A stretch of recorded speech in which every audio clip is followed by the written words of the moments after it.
Thank you, Dave. May I have a motion to accept Mr. Gorman's report?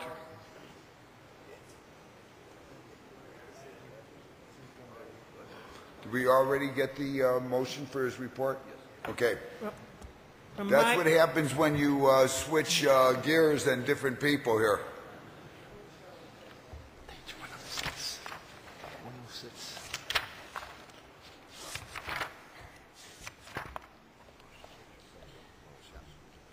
Okay. Is it easy to see why these individuals so deserve the great recognition?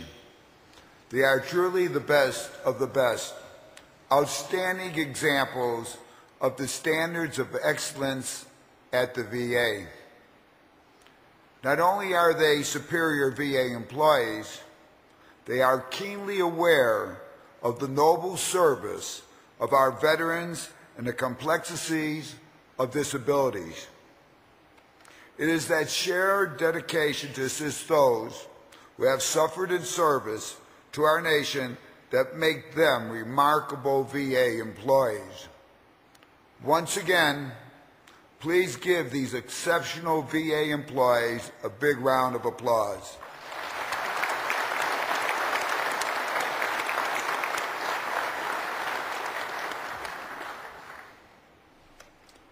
Women have always played a vital role in our military services. But in recent conflicts, many women have faced hardships of combat in the front lines. And where there's combat, there's loss of life and injury.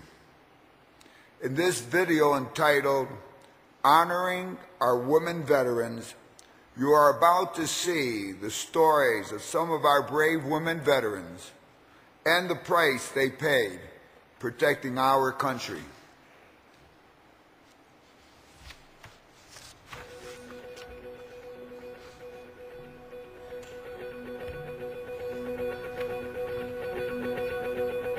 Did you picture me? Do you picture me? Did you think of me?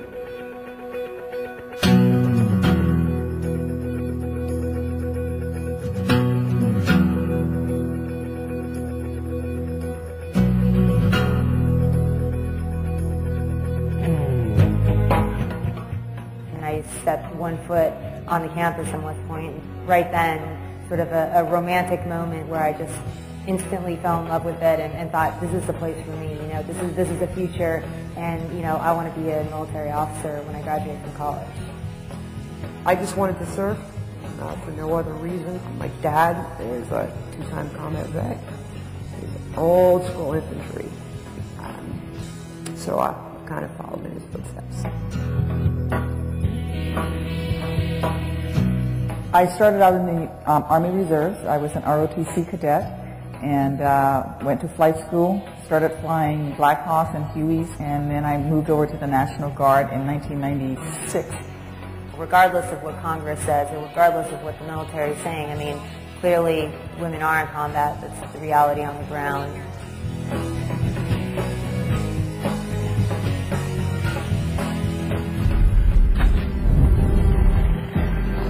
We were taking incoming mortar fire, and I kind of dove with all of my gear on. Some of the most dangerous jobs that you can have in the Army right now, or the Marines, is to be a truck driver, a job women have been doing since World War II. I was in the first vehicle in the patrol, and we came around a corner and just suddenly got ambushed. Anybody driving a vehicle outside the wire is directly in combat. One of those rocket-propelled grenades came straight through the front of my vehicle and took off my squad leader's arm, who was sitting directly in front of me, and then took my arm off. It shattered my hip. I had to have 4 neck discs replaced, as well as some extensive knee surgery. I consider myself extremely lucky. The insurgents certainly don't care, you know, whether you're male or female. I was hit with a rocket-propelled grenade that basically exploded just outside the aircraft, right near my right leg, and it basically vaporized the right leg, kicked the left one up into the instrument panel of the Black Hawk, and that had to be amputated, and took off the entire back of my right arm. We cannot hold combat MOSs like our male counterparts, but we're out there with these units. This is the first time that we have all of these women who are veterans of combat entering the VA system with the injuries and the illnesses that come from that.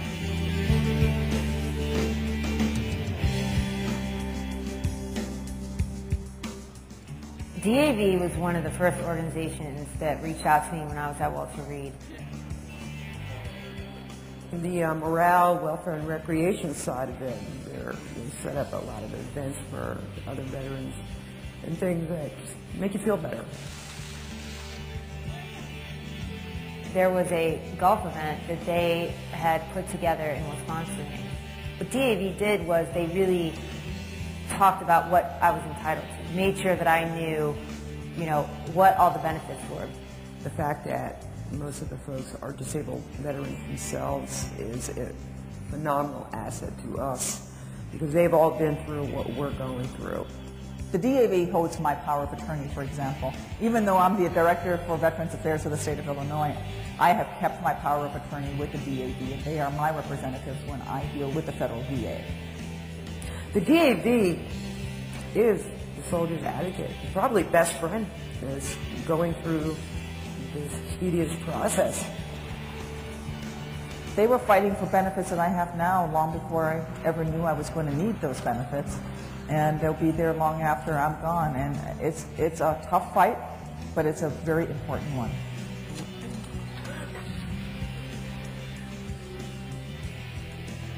By me speaking out from my heart and other women maybe hearing that, hopefully, they get a sense that they're not alone and that, we're sort of a force to be reckoned with. I'm a disabled veteran. I'm a disabled veteran. I am a disabled veteran.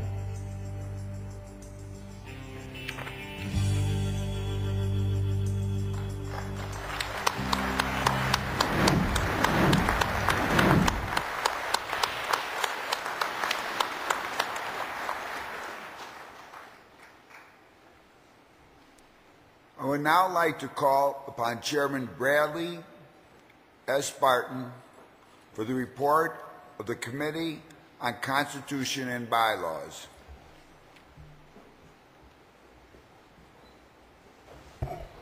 Thank you, Comrade Commander. Good morning. Good morning.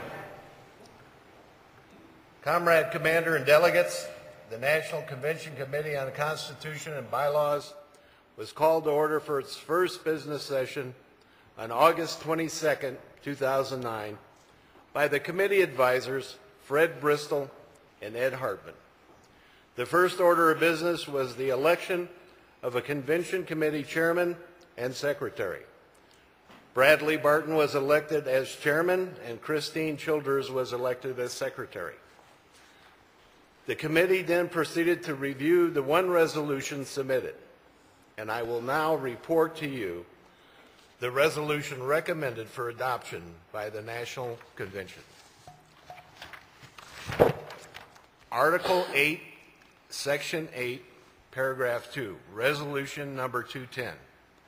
Substitute the word audited in the second line with the word reviewed so that the amended paragraph will read as follows. The financial statements as required by these bylaws must be reviewed by a certified public accountant if the gross annual income, excluding membership per capita, exceeds $300,000 from all sources. Article 9, Section 9.3, Paragraph 2. Substitute the word audited in the second line with the word reviewed so that the amended paragraph will read as follows. The financial statements as required by these bylaws must be reviewed by a certified public accountant if the gross annual income, excluding membership per capita, exceeds $300,000 from all sources. Comrade Commander, this completes the report of the Committee on Resolutions and Bylaws and the first reading of the recommended change to the Constitution and bylaws. Thank you. Thank you, Mr. Byron.